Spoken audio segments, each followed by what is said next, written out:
Kita berada di episode 40. Apakah komedi itu bisa dipelajari? Dan ini adalah salah satu tips asik di tongkrongan. Hai guys, assalamualaikum warahmatullahi wabarakatuh. Berjumpa lagi tentunya bersama kita Pelita.hati.07.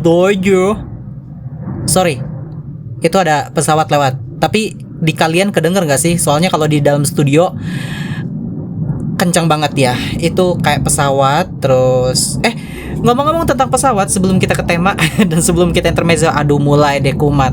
Kak Pelita itu kalau ada di benak dan di otaknya itu kedenger gak sih suara pesawatnya? Serius? Kedenger gak suara pesawatnya? Oke. Aduh, kalau Kak Pelita itu kalau intermezzo pasti lama ada, ya udah deh podcast gue gitu. Sabar ibu.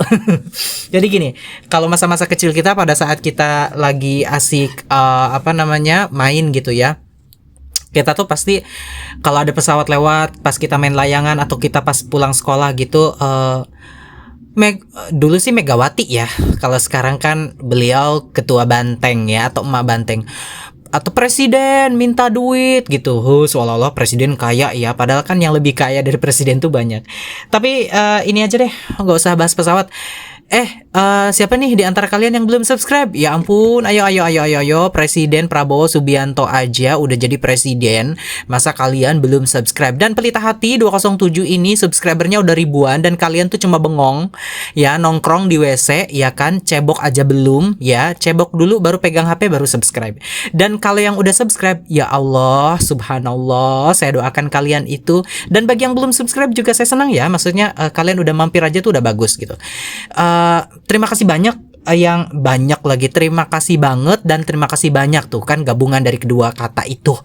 Terima kasih banget bagi kalian yang udah subscribe jauh-jauh tempat, jauh-jauh hari. Ternyata kalian tuh masih setia mantengin audio ini, bukan audio, video, ya udah deh apapun namanya, dengan tetap terus semangat. Dan saya berharap kalian semua yang subscribe sama yang tidak subscribe itu dalam keadaan baik kok saja. Nah, kita ke tema berikutnya ya di episode 40. Hooray! Kita berada di episode 40, bukan 400 ya. Insya Allah nanti 400.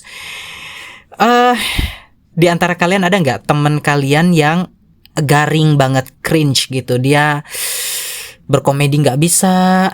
Aduh, apaan ini cok gitu. Kayak dibuat lucu-lucu tapi nggak lucu gitu.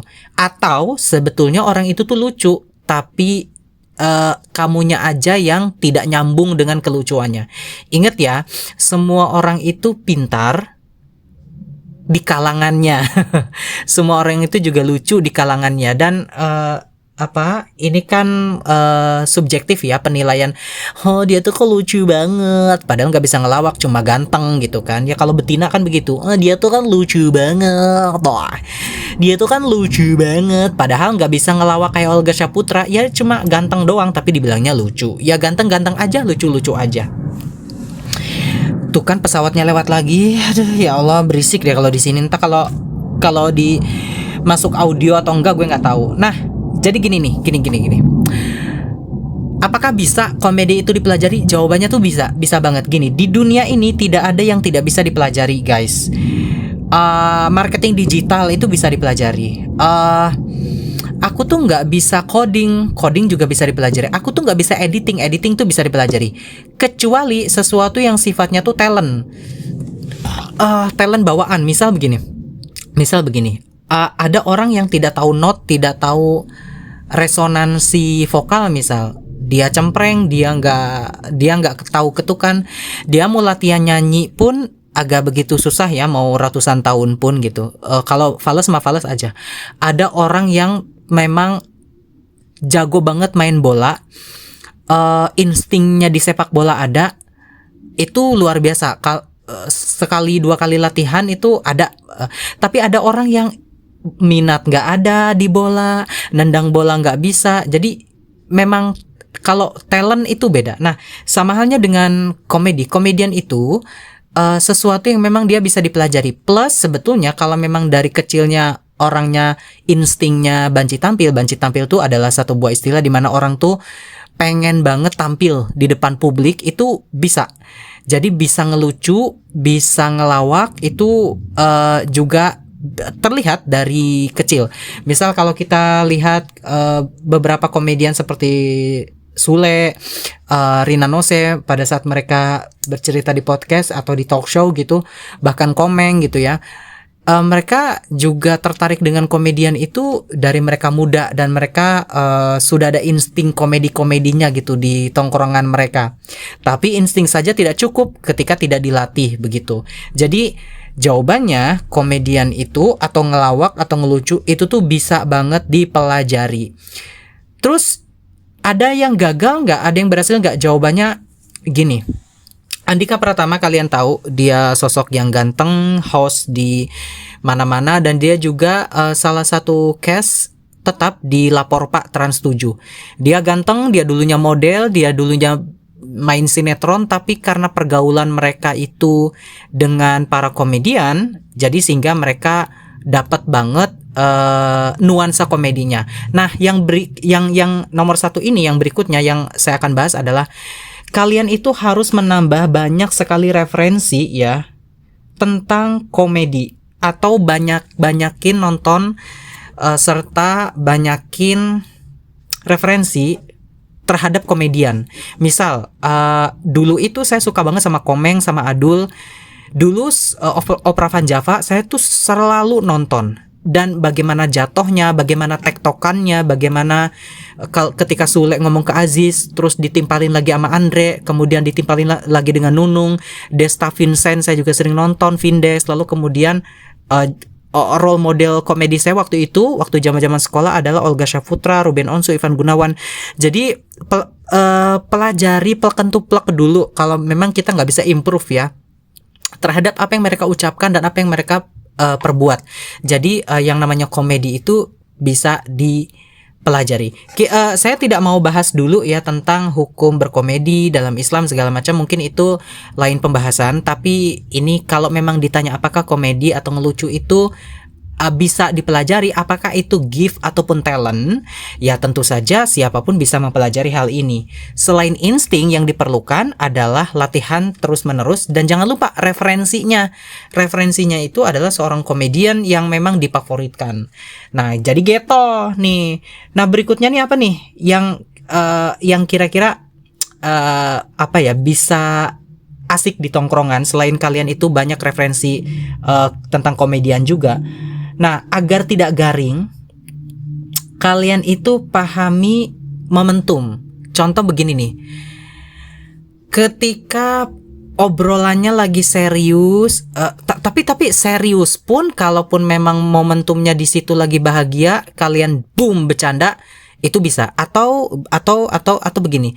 Sulit banget membuat satu buah candaan atau buat lawakan pada saat misal absensi ketika ada orang interupsi, misal Pak, bagaimana ya ekonomi kita, apakah baik-baik saja atau tidak, inflasi di tahun depan seperti apa. Terus kamu dengan memotong, kamu misal host atau kamu misal MC begitu ya, kamu memotong ya elah begitu doang gitu, dan itu bakalan cering banget. Jadi tunggu momentum. Jadi semua tuh ada momentumnya, ngomong ada momentumnya, diam ada momentumnya, bahkan pada saat berkomedi pun ada momentumnya. Jangan ketika orang lagi mumet terus kamu berkomedi di situ tuh juga jangan. Berikutnya nih ya, agar nggak cering-cering banget adalah cobalah kamu itu tidak melucu atau tidak melawak dengan orang baru. Nah, jadi gini, orang yang baru pertama kali kita kenal itu kan orang-orang yang misal kalau dalam tongkrongan baru seminggu 2 minggu orang itu berkawan begitu ya. Jangan ngerosting, jangan membuat candaan-candaan yang akan membuat ketersinggungan. Dan pada dasarnya setiap komedi atau candaan itu kan pasti ada unsur ketersinggungan ya, siapapun itu. Tinggal tergantung perspektif kita mau ngelucu, mau ketawa atau mau kecinggung. Jadi kalau dengan orang-orang baru, kalian itu jangan langsung tiba-tiba ngelawak, ngelucu atau apapun itu. Karena orang baru adalah jendela baru. Mereka itu hadir dalam hidup kalian dalam kondisi masih belum mengetahui medannya. Kamu pun mengenal orang baru tersebut dalam kondisi belum mengetahui medannya. Jadi ya berhati-hatilah dengan orang yang baru, kecuali orang baru itu ternyata dia terlalu banyak bicara di urusan agama nih. Jadi bercandanya saya kalau ke urusan agama jangan deh. Ternyata dia agak sensitifan nih. Berarti saya komedi dalam hal itunya nggak boleh deh gitu. Jadi dalam hal-hal yang semacam ini tuh harus banget kalian perhatikan. Kalau dengan orang baru itu saran saya dikurangi atau bahkan ditiadakan. Berikutnya nih ya, kalian itu jangan melucu atau membuat komedi begitu ya ketika sedang ada musibah. Biasanya di rumah duka, temannya ada yang meninggal, orang tuanya ada yang meninggal, ngelucu-lucuan itu sangat tidak. Bahkan ada seseorang yang di satu buah wilayah di Indonesia Timur begitu ya, ada seseorang yang dibunuh karena bercanda tentang orang tuanya. Itu kan sensitif banget dan orang tuanya juga baru meninggal. Ini beda cerita dengan Mongol Stress ya, salah seorang komedian yang dia itu memang pernah mendapatkan tawaran joke ataupun membuat stand up comedy di acara kematian ya. Kalau itu satu dibayar, yang kedua audiensnya juga meminta, yang ketiga tuan rumahnya juga meminta. Kalau itu kan balik lagi ya kepada poin yang nomor 3 tadi tentang momentum. Jadi kalau dalam bercanda ataupun komedi itu ada momentumnya. Tapi intinya adalah kalian harus berhati-hati ketika seorang sedang bad mood, sedih, dan dalam keadaan berduka. Jangan membuat lelucon, jangan membuat komedi, karena itu akan membuat mereka tersinggung dan kamu mungkin bisa aja dibacok. Nah itu tadi nih beberapa tips dan trik bagi kalian yang pengen asik di tongkrongan. Dan pertanyaan apakah komedi itu bisa dipelajari? Jawabannya bisa. Nah bagi kalian yang belum subscribe, silahkan subscribe channel ini sekarang juga. Bagi yang sudah, saya ucapkan terima kasih banget. Dan jangan lupa share ya audio ini ke teman-teman kalian. Dan kalian juga tinggalkan komentar di kolom komentar untuk nantinya saya bisa baca dan juga balas. Dan terima kasih banyak loh, udah 12 menit lebih. Dan wabillahi taufik wal hidayah. Wassalamualaikum warahmatullahi wabarakatuh. Kita ketemu lagi di hari berikutnya ya kalau masih ada nyawa. Makasih.